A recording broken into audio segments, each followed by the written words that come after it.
আমি তো হাসিনা সরকারকে স্বৈরাচার বলি, দ্ব্যর্থহীন ভাবে বলি, সেটার সঙ্গে যদি আপনি একমত হন তাহলে definitely Hasina is a better স্বৈরাচার। আচ্ছা, আমি খুব মনোযোগ দিয়ে প্রধানমন্ত্রীর সংবাদ সম্মেলন দেখি, তার একটা বড় কারণ হচ্ছে বিনোদন। আমাদের বিনোদনের অভাব আছে এবং আমি এই সংবাদ সম্মেলন থেকে যথেষ্ট পরিমাণ বিনোদিত হই।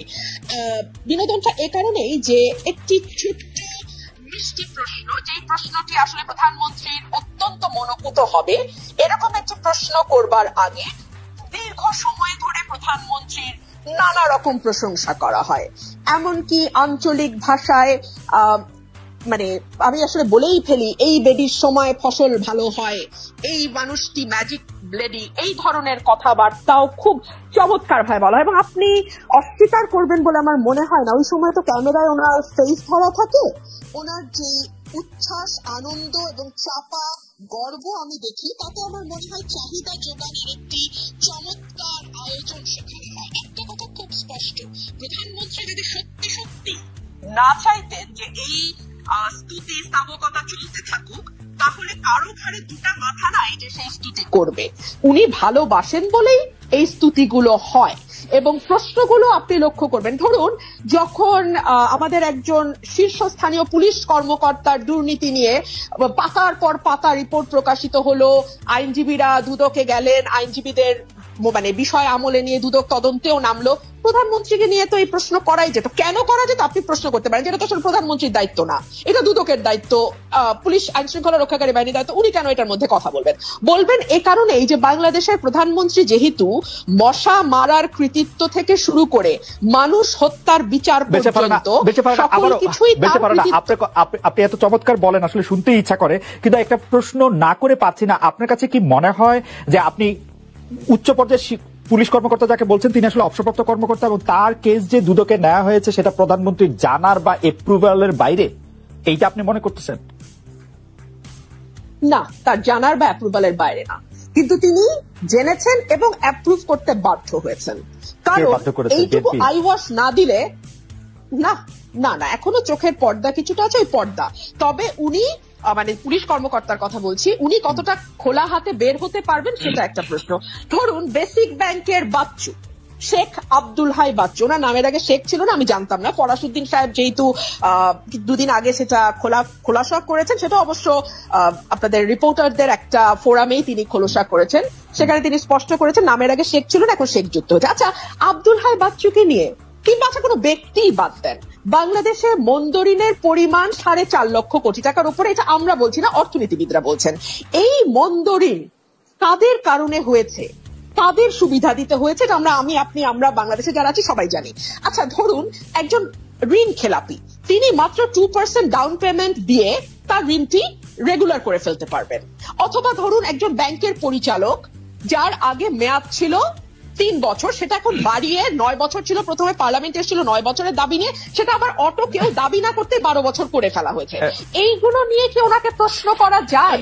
আজ পর্যন্ত কোনো সাংবাদিককে প্রশ্ন করতে দেখেছি?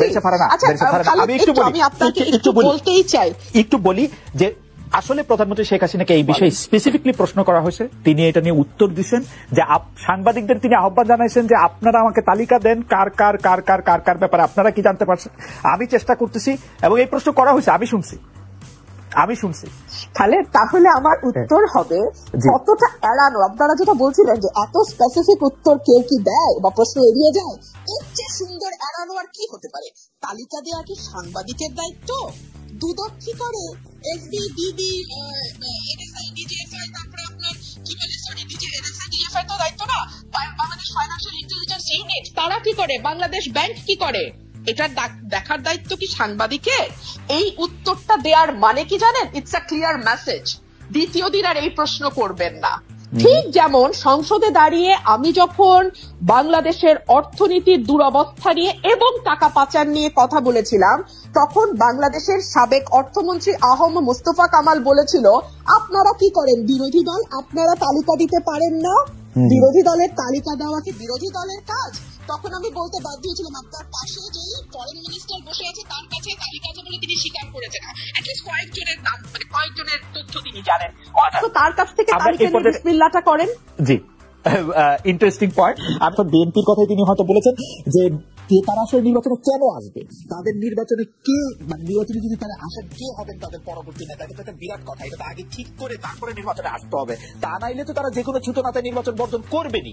দেখলাম চ্যানেল 1 বন্ধ হয়ে যেতে দেখলাম, দিগন্ত টেলিভিশন বন্ধ হয়ে যেতে দেখলাম, আরো কিছু কিছু চ্যানেল আমার স্পষ্ট মনে পড়ছে না, রিসেন্টলি নেত্র নিউজ বাংলাদেশ থেকে দেখা যায় না। দেখুন কোন তথ্যটি সঠিক, কোন তথ্যটি ভুল, কোন তথ্যটি বিভ্রান্তিকর, কোন তথ্যটি সঠিক, এটা আসলে আপনি আইন করে বা মিডিয়া বন্ধ করে কখনো করা যায় বলে মনে হয় না। সম্ভবত এটি করবার সবচেয়ে ভালো উপায় হচ্ছে মানে ভুয়া তথ্য বা যেটাকে বলা হয় ফেক নিউজ, সেটা নিয়ে এখন খুব আলোচনা হয়, সরকারের মধ্যেও প্রায় শুনি এই কথাটি, ভুয়া তথ্য, গুজব ছড়ানো ইত্যাদি ইত্যাদি। এইটার সব এখান থেকে বেঁচে যাওয়ার বা এখান থেকে বেরিয়ে আসার সবচেয়ে আমি বলবো যে গ্রহণযোগ্য মাধ্যম হচ্ছে মুক্ত গণমাধ্যম। আপনি গণমাধ্যমকে স্বাধীন করে দিন, আপনি তাকে লিখতে দিন, তাকে তথ্য প্রকাশ করতে দিন। দেখুন প্রধানমন্ত্রীর প্রেস কনফারেন্স নিয়ে আজকে আলোচনা শুরু হয়েছিল, একটা ভেরি কমফর্ট জোনে বসে যেই মানুষগুলো আপনার সামনে হাসি হাসি মুখ করে বসে, প্রথম সারি, দ্বিতীয় সারি, তৃতীয় সারি, এর পরের সারি, প্রতিটি মুখের মধ্যেই তার বক্তব্য লেখা আছে। সেই লেখাটা আপনি আমি যেমন পড়তে পারি, প্রধানমন্ত্রীও পড়তে পারেন। সুতরাং তিনি ভেরি কমফর্ট জোনে থেকে শুরু করেন তার যাত্রা। আচ্ছা ধরুন অর্থনীতি নিয়ে তো আলাপ হচ্ছিল, ফার্মার্স ব্যাংক আর বেসিক ব্যাংক, তাই না? এই ফার্মার্স ব্যাংক নিয়ে আমি কি বলছি সেটা তো একটা বিরোধী দলের কর্মী অনেক কথাই বলি, বাদ দেন। আমাদের সাবেক অর্থমন্ত্রী আবুল মাল আব্দুল মুহিত বলেছিলেন আজকে একটা ব্যাংকেই গিলে ফেলা হচ্ছে এবং এই ব্যাংকটা করাই হয়েছে লুটপাটের উদ্দেশ্যে, এই ফার্মার্স ব্যাংক। মহিউদ্দিন খান আলমগীর টিকির একটা চুলো ধরা পড়েনি, তো সেটা নিয়ে কি কোনোদিন ভুলেও কোনো সাংবাদিক প্রধানমন্ত্রীকে প্রশ্ন করা তো দূরেই থাক, কোন রকম কোনো আলোচনা আশপাশ দিয়ে কথা না কিচ্ছু হয়নি তো?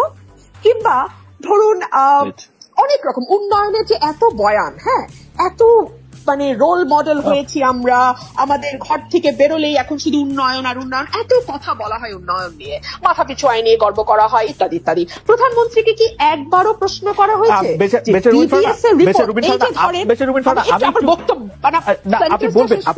আপনি বলবেন সেন্টেন্সটাও শেষ করবেন, আপনি বলবেন। আপনি সংসদ সদস্য ছিলেন, সংসদে আপনি 4 বছর থেকেছেন, আমি দায়িত্ব নিয়ে বলছি, আমি জেনে বলছি, আপনার বক্তব্য প্রধানমন্ত্রী শেখ হাসিনা উপভোগ করেছেন। আপনি তাকে তীক্ষ্ণ ভাষায় সমালোচনা করেছেন, প্রশ্ন করেছেন, আপনাকে যেন যথেষ্ট পরিমাণে সময় দেওয়া হয় সেই জন্য তিনি চিফ হুইপদের নিশ্চিত করেছেন যে আপনি যাতে যথেষ্ট পরিমাণে সময় পান, এই মেসেজ যেন স্পিকারের কাছে যায়। এই কারণ তিনি হচ্ছেন যে মানে ব্যাপারটা কিন্তু আপনার কথাও যে তিনি খুব মানে আপনি যেভাবে বলছিলেন যে খুব মুগ্ধ হয়ে খুব একটা ফেভারেবল পজিশনে বসে, ব্যাপারটা কিন্তু এরকম না। এবং আপনি যেই কথাগুলি বলছিলেন আমি শুধু মন্তব্যটি করে রাখি, সেই প্রশ্ন করা হয়েছে, ফার্মার্স ব্যাংক নিয়ে তাকে প্রশ্ন করা হয়েছে, মহিউদ্দিন খান আলমগীরকে নিয়ে প্রশ্ন করা হয়েছে, এই প্রশ্নগুলি তাকে করা হয়েছে আসলে। তাহলে আপনি যদি আমার বাক্যটি শেষ করতে দেন তাহলে কি সুবিধাটা হয়? আমার মনে থাকে না, ধরেন আমি ভুলে গেছি, দীর্ঘ আলাপ করেছেন তো আমি আমার কি বাক্য বলতে গেছি আমি ভুলে গেছি, আপনি এই মুশকিলটা হয়। যদি বাক্যটুকু শেষ করতে পারলে তখন একটু সুবিধা হয়। আচ্ছা আমি ছোট বাক্য ব্যবহার করলে সুবিধা হয়, বড় বাক্যকে হ্যাঁ উন্নয়নের বয়ান, জি উন্নয়নের বয়ান কি করব বলেন, আমার বাক্য একটু লম্বা হয়, বাক্য হ্যাঁ ছোট করে বললে আমার একটু ইন্টারেক্ট করতে সুবিধা হয়, মানে বুঝতেই পারেন ফারানা আমি আসলে বেতনই পাই এর জন্য। আপনি কেন জানি আমার কথাতে ইন্টারেক্ট করতে খুব ভালো লাগে। না কারণ এর একটা কারণ হতে পারে যে লাইন বাইরে যে আমি ইন্টারেক্ট করতেছি এটা আপনি শুনতে পাচ্ছেন না, এটাও হইতে পারে, মানে এটা টেকনিক্যাল একটা ফল্ট আমাদের। খুব ভালো শুনতে পাচ্ছি। Okay please continue, please continue. উনাকে আপনি কোনো প্রশ্ন করেননি, পরের দফায় 2 দফায় কোনো কোশ্চেন করেননি, প্লিজ এটা আবার দেখেন আবার একটু আপনি। ঠিক আছে, উন্নয়ন নিয়ে দীর্ঘ বয়ান আছে এবং তার যে বক্তব্য তিনি দিয়েছেন সেখানে তিনি এক জায়গায় দাবি করেছিলেন মাতৃমৃত্যু, শিশু মৃত্যু এবং গড় আয়ু 3টি বেড়েছে। বিবিএস এর রিপোর্ট বলছে এই 3টি আপনি যদি 2021 সাল থেকে শুরু করেন ক্রমাগত মাতৃমৃত্যু বলেন, শিশু মৃত্যু বলেন এবং গড় আয়ু কমে আসা বলেন, আমাদের সূচকগুলো খারাপ অবস্থায়, এগুলো নিয়ে তাকে কোনো প্রশ্ন করা হবে না। কিংবা ধরুন আমাদের যে গিনি সহ বৈষম্য বাড়ছে, এই বিষয়গুলো নিয়েও কখনো তার দৃষ্টি আকর্ষণ করা হয় না। সংসদে আচরণ হবে কেন কিন্তু শেখ হাসিনার উপর আক্রমণটা রিপিটেড, শেখ হাসিনার উপর আক্রমণটা রিপিটেড 15 আগস্টের পরে 21 আগস্টের পরে কোটালীপাড়া পর অনেকগুলো আর কি।